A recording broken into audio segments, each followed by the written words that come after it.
Aquesta Setmana Santa ha anat bé amb el conjunt general. El que passa és que ha sigut un canvi radical amb la Setmana Santa de l'any passat perquè vam treballar els 10 dies amb algunes puntes, però més o menys igual, i en canvi aquesta Setmana Santa s'ha acumulat tot en 4 dies. Esperàvem que fos una mica més pausat i més repartit, però bueno, ha sigut una Setmana Santa que sí que ens l'esperàvem així, perquè havia moltes ganes de sortir i ha sigut una mica el tret de sortida.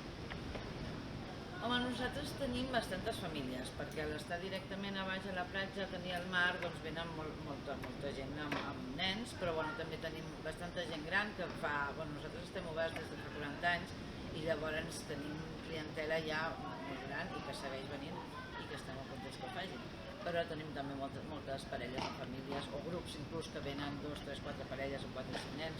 Que ara a l'estiu, a veure, ens estem agafant una mica amb pinces perquè, clar, venim d'una crisi, d'un Covid que ha comportat una crisi, està també desgraciadament la guerra d'Ucraïna.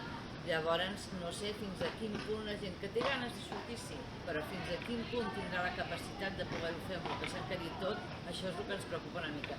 Si no hagués passat tot això, estem segurs que serà o seria un molt bon estiu. Ara, tenint en compte l'encariment de la vida, tant de llum, de gas, com de menjar i de gasolina, que és el que necessita tothom, ens ho estem agafant amb una mica de cuidado. I esperem que sigui bo, però no estem